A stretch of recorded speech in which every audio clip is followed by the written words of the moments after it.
Well, what about the median nerve?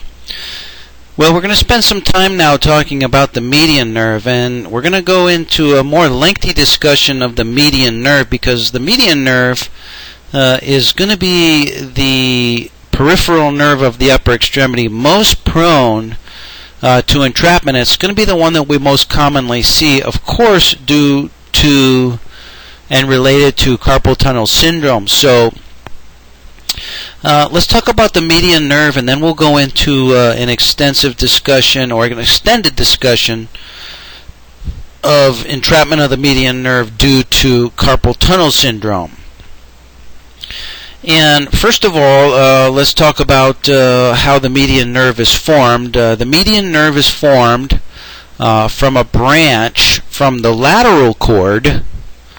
And recall that the lateral cord is formed by the junction or the union of the anterior divisions of the superior and middle trunks. Those combined, the anterior divisions from the superior and middle trunks combine to give us the lateral cord.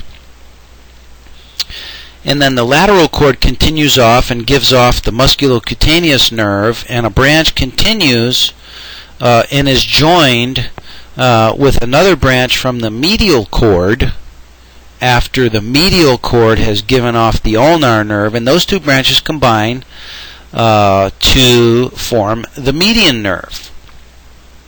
Now, the lateral cord is composed of fibers from the C5, C6, and 7 nerve roots, and the medial cord is formed from fibers from the C8 and T1 nerve roots. So the median nerve encompasses the entirety of the brachial plexus and the entirety of the nerve roots of C5 through T1. So it has a widespread contribution from all of the cervical spine nerve roots that ultimately make up the brachial plexus. And the ulnar nerve, let's talk about how it gets down into the arm, the elbow, and then eventually down into the wrist. So as we said, the median nerve gets inputs from both the lateral and the medial cords, and then it enters the arm at the axilla, at the inferior margin of the teres major muscle. After passing through the teres major muscle, it then passes vertically down and courses on the medial side of the arm along with the brachial artery, and it passes between the biceps brachii and brachialis muscles. This is on the anterior compartment of the arm. Then, once it gets down into the elbow and into the cubital fossa, the median nerve passes medial to the brachial artery in front of the point of insertion of the brachialis muscle, and then deep to the biceps muscle. And a branch to the pronator teres may arise from the median nerve immediately proximal to the elbow joint. And then down in the elbow, the median nerve gives off an articular branch as it passes through the elbow. So interesting that the median nerve continues all the way down the upper arm in the anterior compartment of the arm, unlike the radial and ulnar nerves, which pass in the posterior compartment of the arm. And the median nerve is unbranched until it approaches the elbow, where it gives off its first motor branch to the pronator teres, and articular branches to the joint complex of the elbow just as it passes through the elbow. And then we're going to see that thereafter, as the median nerve passes down through the elbow and into the forearm and into the hand, is where it starts to give off its major motor and sensory branches.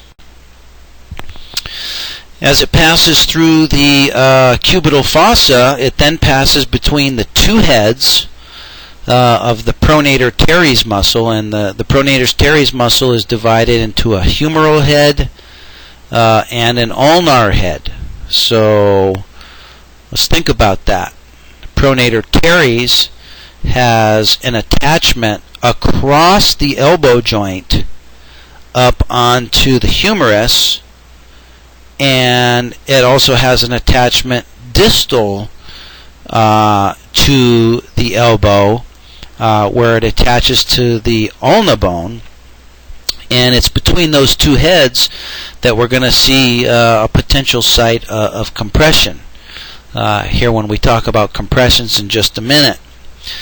As it passes through the pronator teres, it then passes between the flexor digitorum superficialis and the flexor digitorum profundus muscles before it emerges between a different set of muscles. Now it emerges between the flexor digitorum superficialis and then also the flexor pollicis longus muscle.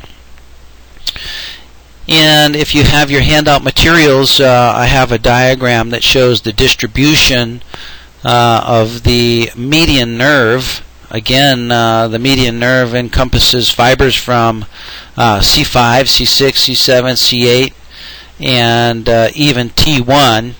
And some references cite that T1 is an inconstant contributor to the median nerve.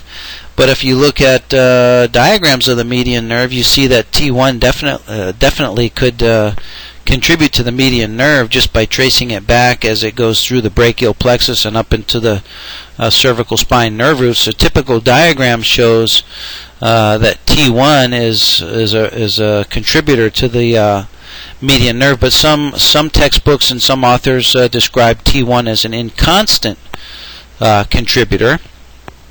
And then as it passes out through the axilla, it travels in the anterior compartment of the arm, coming down in front of the elbow where it gives off branches to the pronator teres, and then it passes between the two heads of the pronator teres, deep to the flexor digitorum superficialis and flexor digitorum profundus muscles, and then becomes more superficial as it passes between the flexor digitorum superficialis and the flexor pollicis longus muscles. And then the median nerve continues down into the distal forearm and into the wrist and hand, and we'll get into a greater discussion of its distribution into the wrist and the hand as we discuss carpal tunnel syndromes. Now, the median nerve has service to many muscles and has sensory distribution down into the forearm, hand, and fingers as well. The C5 nerve root sends fibers to the median nerve and gives contribution to the median nerve. However, the contribution of C5 to the median nerve is minimal. And the reason it's minimal is because by the time fibers from C5 eventually make it all the way down to the median nerve, most of the fibers from C5 have already split off into other named peripheral nerves. Namely, a large portion of the C5 fibers have already split off to the suprascapular nerve, have already split off to the axillary nerve, and have already split off to contribute to the musculocutaneous nerve. So by the time all those factions have split off into other nerves, there's just a small contribution of C5 left to contribute to the median nerve. We see major contribution to the median nerve of fibers from C6 And those fibers from C6 innervate primarily the pronator teres and the pronator quadratus. Those muscles are involved in forearm pronation. The C7 portion of the median nerve contributes to the flexor carpi radialis longus and the flexor carpi radialis brevis. Those give us our radial wrist flexion, or we could say wrist flexion and radial deviation, or we would also call that wrist abduction. The C8 portion of the median nerve contributes to innervation of the flexor digitorum profundus of the index and middle fingers, and that gives us flexion of the distal interphalangeal joints of the first and second fingers, that is the index and the middle fingers. And recall that the flexor digitorum profundus is dual innervated, with the innervation to the index and middle fingers being served by the median nerve, and the innervation to the ring and pinky fingers being found in the ulnar nerve. In both cases, whether we're talking about the index and middle finger or we're talking about the ring and pinky finger, the associated portion of the flexor digitorum profundus excuse me, is largely served by fibers from the C8. So the flexor digitorum profundus arises from the myotome of the 8th cervical segment, and because it's such a large muscle and has such a large distribution into the forearm and hand, the innervation of that muscle, although it's largely C8 innervated, those C8 fibers travel in different named peripheral nerves. They travel in the median and in the ulnar nerve. So kind of an interesting example of how the myotome carries with it its original innervation from its same somite segmental level. However, because of the widespread migration of those myotome cells, the innervation actually travels back to the spinal cord in different named peripheral nerves. And then finally, the T1 portion of the median nerve, which some authors say is an inconstant contributor. The T1 portion of the median nerve serves muscles into the hand that we call the thenar muscles. Remember, the ulnar nerves serve the hypothenar muscles. The thenar muscles in the hand, such as the abductor pollicis brevis and the opponens pollicis, those are served by the median nerve, and particularly by the T1 portion of the median nerve. And those muscles give us both thumb abduction and thumb opposition. And we'll talk more about thumb abduction and thumb opposition as being very strong indicators of median nerve function. And many electrodiagnostic studies use the abductor pollicis brevis as their pure median nerve muscle, as purely indicative of the status of function of the median nerve. So we'll talk a little bit more about that as we get into discussion of carpal tunnel syndrome. So let's continue now and follow the median nerve down as it passes through the elbow and into the forearm. The unbranched portion of the median nerve, which arises from the cubital fossa, innervates muscles of the superficial and intermediate groups of the anterior compartment, all of them, except the flexor carpi ulnaris. Okay, so as it passes through the cubital fossa, it then gives off two branches as it passes through the forearm.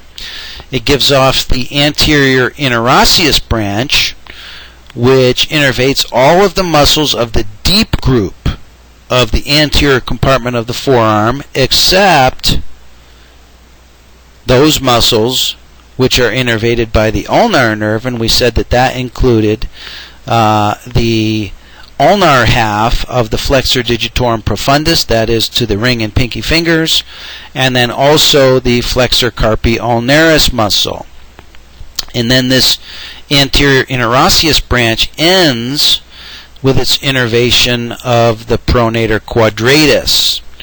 And then the second branch off of the median nerve is the palmar cutaneous branch, and the palmar cutaneous branch arises at the distal part of the forearm, and it supplies sensory innervation to the lateral aspect of the skin of the palm, but not the digits. So I want you to take a look down at your own hand, and if you hold your hand in anatomic position, where is the lateral aspect of the skin of the palm? Well, it's over on the radial side of the palm, over by the thumb, index, middle finger, on the radial half of the palm. And this area, the sensory supply to this area is served by the palmar cutaneous branch. Palmar cutaneous branch comes off the median nerve at the distal part of the forearm before the median nerve passes into the carpal tunnel. So what does that mean clinically? That means clinically that sensation to the palm of the hand is spared in cases of carpal tunnel syndrome, where the median nerve is compressed at the carpal tunnel, because by the time the median nerve gets to the carpal tunnel, it's already given off the palmar cutaneous branch. So that's an interesting physical examination finding that you'll find in cases of carpal tunnel syndrome, is that sensation to the lateral aspect of the palm is preserved. Now, once we get into the hand, the median nerve enters the hand through the carpal tunnel, and it passes deep to the flexor retinaculum, and as it passes through the carpal tunnel, it's accompanied by tendons. It's accompanied by many tendons. It's accompanied by tendons of the flexor digitorum superficialis. And how many of those are there? Well, there's 4. And it's accompanied by tendons of the flexor digitorum profundus. And how many of those are there? Well, there's 4. And it's also accompanied by tendons of, or the tendon of the flexor pollicis longus, of which there's 1. So that's 9 tendons that pass through the carpal tunnel, accompanying the median nerve deep to the flexor retinaculum. So there's a lot of traffic, a lot of activity going through the carpal tunnel. And so let's talk about the flexor retinaculum here for a moment. So we said that the median nerve passes deep to the flexor retinaculum to pass through the wrist and get into the hand. The flexor retinaculum has its origin, and it spans laterally across the wrist, passing from its origin on the ridge of the trapezium bone and a tubercle on the scaphoid bone, then traverses across the wrist medially to attach on both the pisiform and also the hook of the hamate. And parts of the flexor retinaculum serve as the floor for the tunnel of Guyon, which serves as a passageway for the ulnar nerve and the ulnar artery. Into the flexor retinaculum inserts the palmaris longus muscle from superior, the palmaris brevis muscle from inferior, and also the palmar aponeurosis attaches into the flexor retinaculum. The flexor retinaculum serves as the origin of the thenar and the hypothenar muscles, excuse me, which originate from the inferior aspect of the flexor retinaculum. And then over the top of the flexor retinaculum, past the ulnar nerve and the ulnar artery, also passes the palmar cutaneous branch of the median nerve, which we just discussed, and also the palmar branch of the radial artery passes over the top of the flexor retinaculum to get into the hand. And so there's a lot of traffic in this area, and that explains why compression of the median nerve in the carpal tunnel is so common, and why we see that so frequently in the evaluation of injured workers.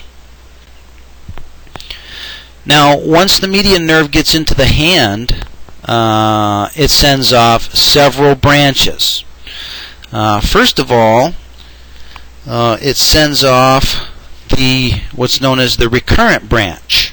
The recurrent branch. This is also known as the $1 million nerve, as many hand surgeons will tell you with a big smile on their face.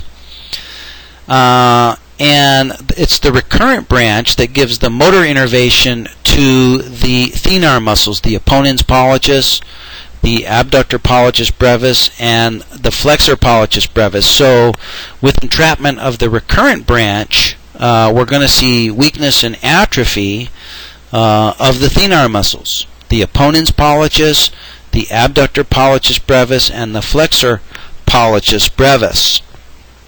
And it's the recurrent branch that gives us our basis for physical exam testing of the apponens pollicis, thumb opposition, and also thumb abduction, both of which are described in the AMA guides, which we'll talk about here shortly.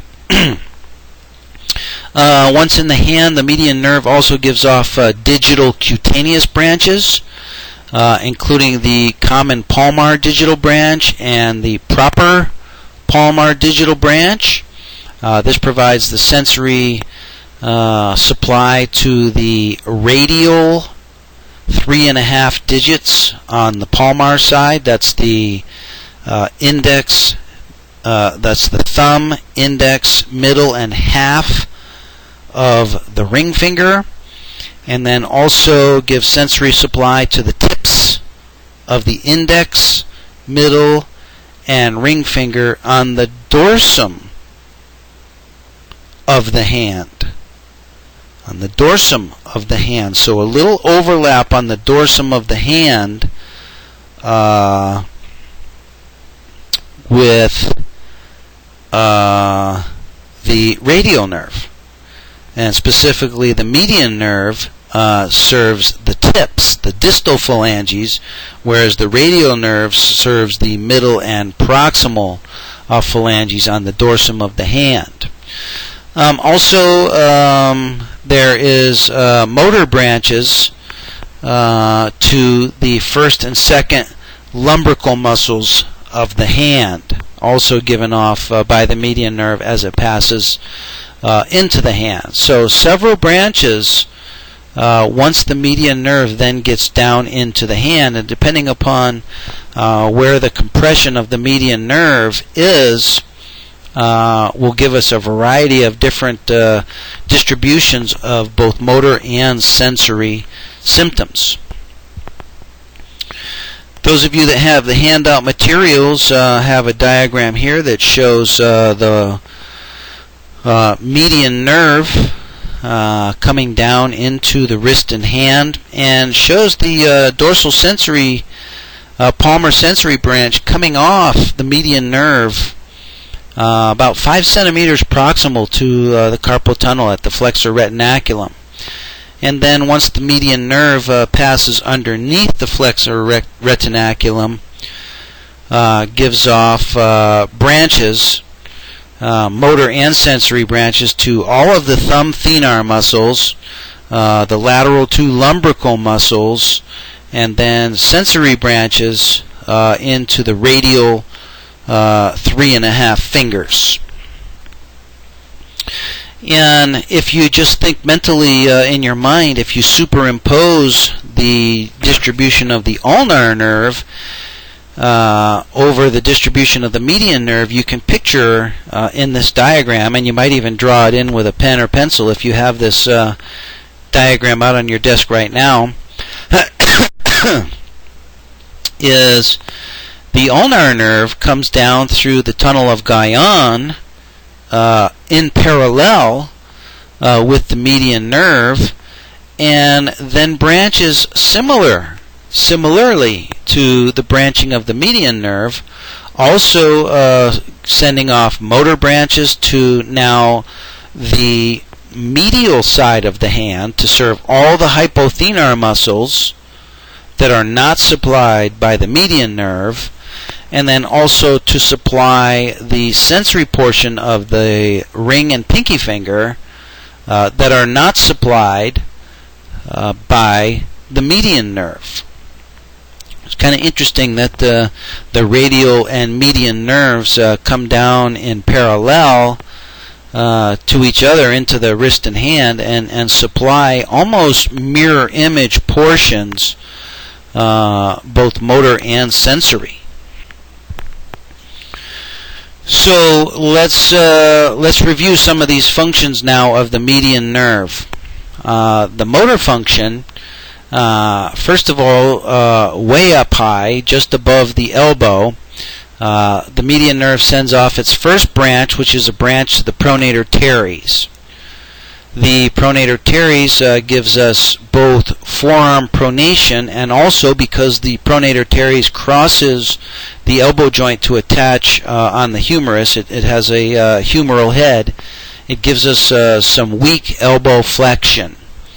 Then once the median nerve gets below the elbow, it sends off motor branches, sends off a branch to the flexor carpi radialis, which gives us radial wrist flexion and wrist radial deviation, sends off a motor branch to the palmaris longus, which contributes to wrist flexion, and then it sends off a branch to the flexor digitorum superficialis, which provides flexion of the proximal interphalangeal joints of all fingers.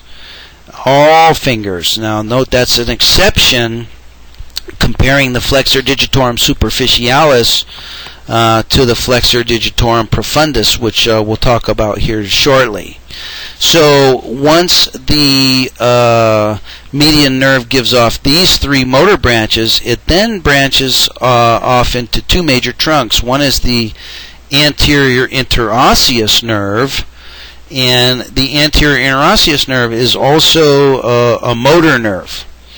And the anterior interosseous nerve gives us our branch to the flexor digitorum profundus, now to the index and middle finger, with the ring and pinky finger being served by the ulnar nerve, the ulnar half of the hand. And the flexor digitorum profundus gives us flexion of the distal interphalangeal joints, now of the index and the middle finger. The anterior interosseous nerve gives us a branch to the flexor pollicis longus, which gives us flexion of the distal phalanx of the thumb, and it also sends a final branch to the pronator quadratus, which contributes to forearm pronation along with the pronator teres. On the sensory side, the median nerve gives off a sensory branch above the wrist, and that's the palmar cutaneous nerve. Palmar cutaneous nerve gives us sensation over the central proximal surface of the palm, and before we called that the lateral aspect or the radial aspect of the palm. So that area is served by the palmar cutaneous nerve, which comes off the median nerve about 5 centimeters above the wrist.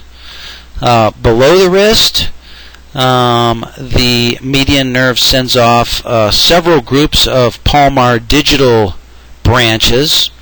The first group is the proper palmar digitals to the palmar first web space, and the distal dorsal surfaces of the thumb on both sides, and the index finger on the radial side. And it's the index finger on the radial side that is considered an autonomous zone or a pure patch of median nerve innervation. Recall that the distal ulnar side of the pinky finger is a pure patch for ulnar nerve sensory innervation, with the distal aspect of the index finger or the radial side of the distal index finger being a pure patch or an autonomous zone for median nerve sensory function.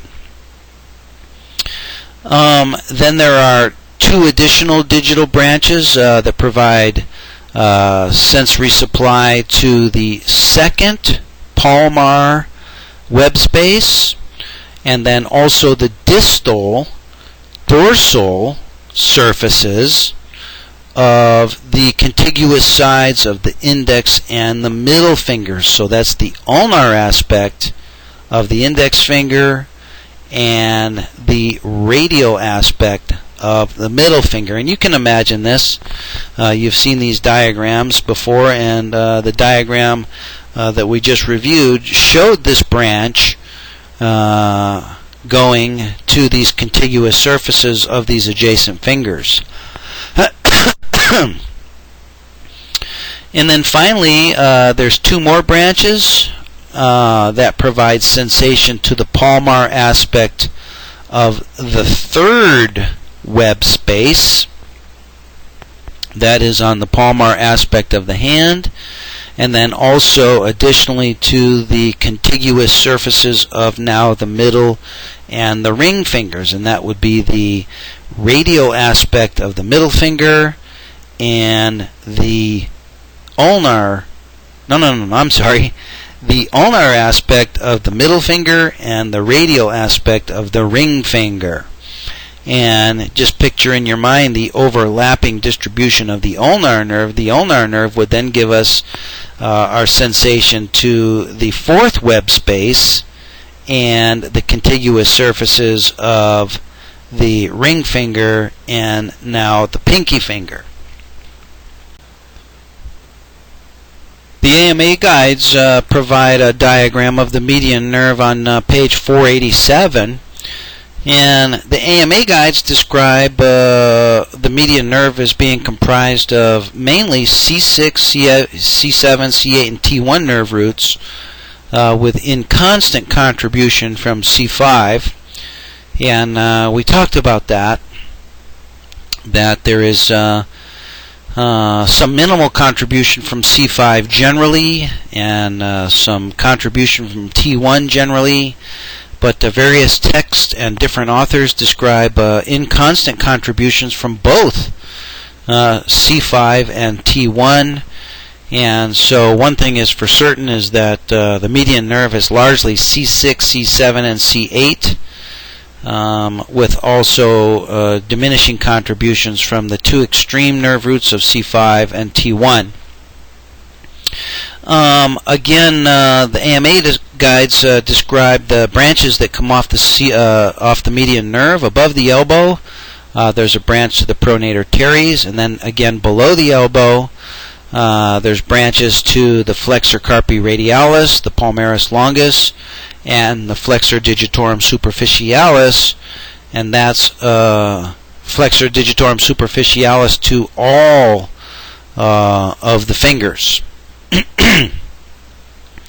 Then the median nerve branches off into the anterior interosseous nerve, which gives motor supply to the flexor digitorum profundus of the index and middle finger, the flexor pollicis longus, and then finally down to the pronator quadratus muscle. Then above the wrist, it gives off the palmar cutaneous branch, which is sensory to the lateral aspect of the palm. Sends off the recurrent motor branch, which is the $1 million nerve that supplies the thenar muscles of the abductor pollicis brevis, the opponens pollicis, and also the flexor pollicis brevis.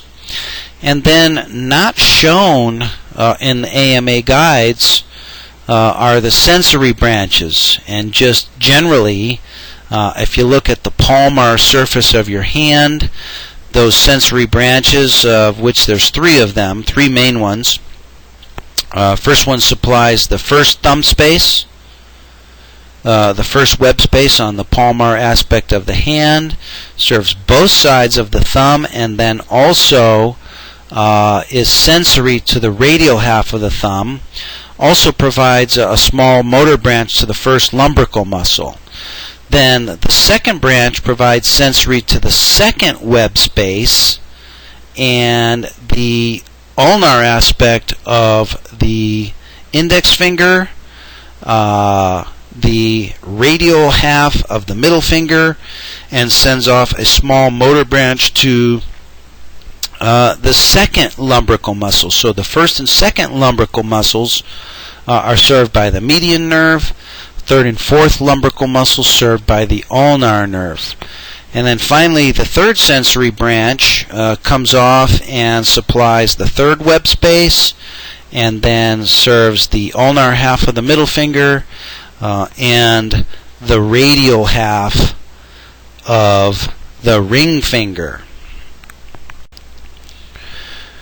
So now, knowing the distribution of the median nerve, what would be some possible locations of compression of the median nerve? Well, there's two main locations of compression, one being far more common than the other.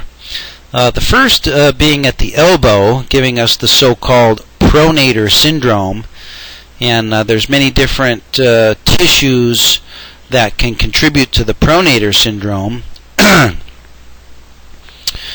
which we'll discuss here shortly.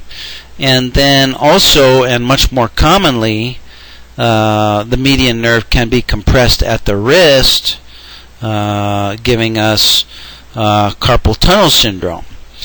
At the elbow, the pronator syndrome can be caused by compression of the median nerve as it passes underneath the lacertus fibrosus, as it passes through the pronator teres, as it passes through the flexor digitorum superficialis, and other structures and tissues in and around the elbow, including possibly an enlarged bicipital bursa can cause compression, or entrapment by the ligament of Struthers, which we'll discuss here shortly. And at the wrist, the median nerve gets entrapped as it passes deep to the flexor retinaculum due to a variety of causes, again, of which we'll discuss. So let's now discuss compression of the median nerve at the elbow and the various different types of pronator syndromes. The lacertus fibrosus is also known as the bicipital aponeurosis.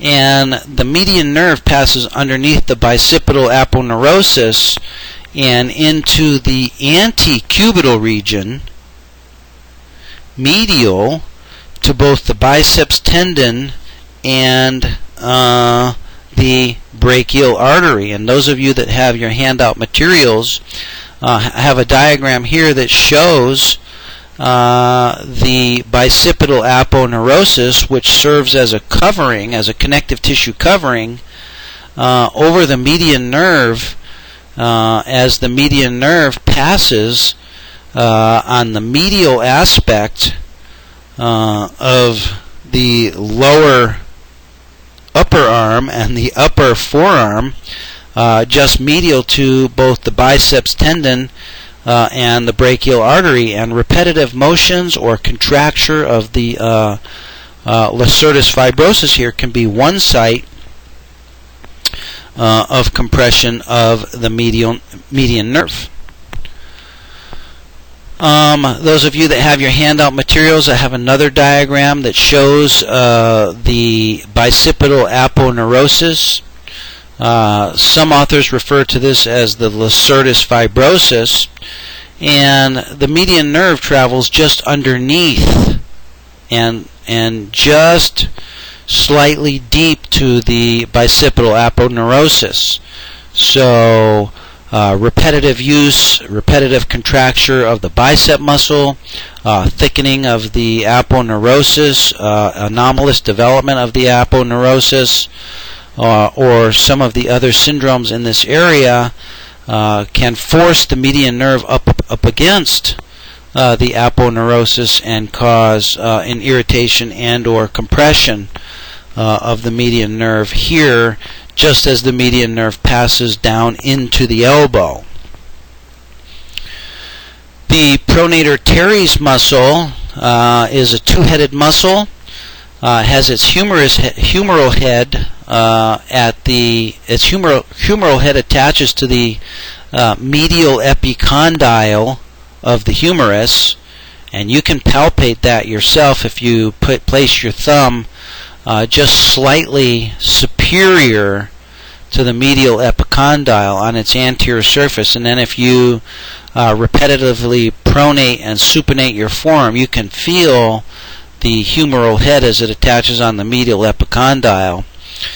And then the ulnar head of the pronator teres attaches to the upper anterior aspect of the ulna, just below its articulation at the elbow joint. And so the median nerve then passes, as it passes underneath the bicipital aponeurosis, it then passes between the two heads of the pronator teres, deep to the humeral head, but superficial to the ulnar head.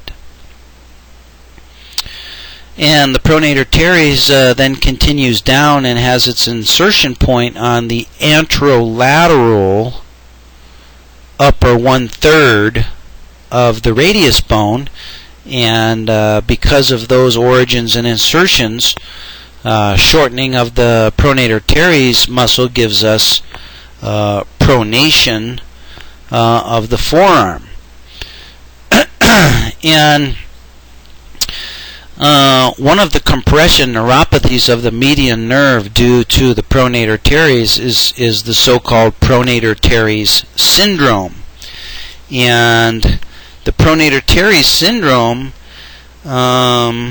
is probably one of the more common syndromes that you're going to see, especially now in the modern era where we have so many people working on keyboards all day, every day, week after month after year. And I want to just demonstrate the action of the pronator teres and how the pronator teres can contribute to compression of the median nerve in people that use the keyboard all day long. So I'd like you to take your two hands and place them out in front of you as if you are placing your hands across a keyboard. Now, just take a note of this position. The position of holding your hands above a keyboard involves holding your forearms at approximately 90 degrees of elbow flexion, with the forearm approximately 90 degrees to the humerus bone. Now, what muscle is it that flexes your forearm to 90 degrees in relation to your humerus bone? Well, there are several, but the main forearm flexor is the biceps brachii. Now, the biceps brachii is actually a triarticular muscle. It crosses three joints. It crosses the glenohumeral joint up at the shoulder, having its attachment on the infraglenoid tubercle of the scapula. It then courses down the arm and crosses the elbow joint and has action on the radius bone across the elbow joint. And then it also crosses the humeral ulnar joint. So it has action at three joints. It has action at the shoulder, it has action at the elbow, and it has action at the radio-ulnar joint. Well, as you sit at a keyboard with your elbows flexed to 90 degrees and your hands pronated such that your fingertips lie on top of the keyboard, you have the pronator teres constantly contracted in order to oppose the supinatory action of the biceps muscles. And it's the biceps muscles that are biceps brachii muscles that are active in keeping your elbows at 90 degrees of flexion. Well, through the triarticularity of the biceps muscle, as the bicep muscle contracts, it wants to create forearm supination. That tendency to forearm supination, which is a natural function of the biceps brachii, has to be counteracted by sustained isometric contraction of the pronator teres muscle. And it's the sustained chronic isometric contraction of the pronator teres muscle that can cause entrapment of the median nerve as it passes right underneath the pronator teres muscle between its two heads. And you can demonstrate this to yourself by just placing your hands out in front of you and hold your hands off of the surface of a table, or if you're at a keyboard, hold your hands off the surface of the keyboard, and with one hand, take your one hand over and palpate the pronator teres of your other hand as that other hand hovers above the keyboard. And you'll notice that there is a chronic low-grade contraction there of the pronator teres muscle. Well, then you add into it the repetitive motion and the action of flexor digitorum superficialis, which we'll talk about in a minute, and it's not that hard to imagine that these so-called pronator teres syndrome compression neuropathies can happen, especially more and more in our keyboard using society. Then as the median nerve passes down and underneath the pronator teres, it then passes under the fibrous arch of the flexor digitorum superficialis muscle, where it travels along with the brachial artery. And it travels deep to the proximal fibrous arch of the flexor digitorum superficialis, and then it continues its course through the forearm between the flexor digitorum superficialis and the next deeper muscle in the forearm, the flexor digitorum profundus. And this is another location where the median nerve can be trapped. And if you have your handout materials, have an image of the forearm, which shows the fibrous arch of the flexor digitorum superficialis, and it's the proximal portion of this fibrous tendinous connective tissue of the flexor digitorum profundus that can become thickened, hypertrophied, developed anomalously, can develop adhesions, can develop repetitive stress from repetitive keyboarding, and this is another site of possible compression of the median nerve up high in the elbow. Now, if the median nerve is trapped, just as we had entrapments of the radial and the ulnar nerve, if we have chronic entrapment of the median nerve, we're going to see various different types and patterns of deficits of function of the median nerve. So we're going to see motor deficits, sensory deficits, autonomic deficits. Now, principally with motor deficit, we're going to have weakness of wrist flexion due to weakness of the flexor carpi radialis muscle. We're going to have weakness of finger flexion of the thumb, of the index, and the middle fingers. We're going to have weakness of thumb abduction. Weakness of finger flexion is due to weakness of both the flexor digitorum superficialis and also the flexor digitorum profundus to the index and middle fingers.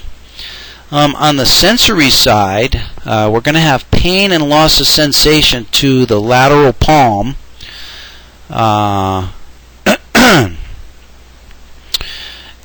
That is with a high median nerve lesion. With a low median nerve lesion, pain and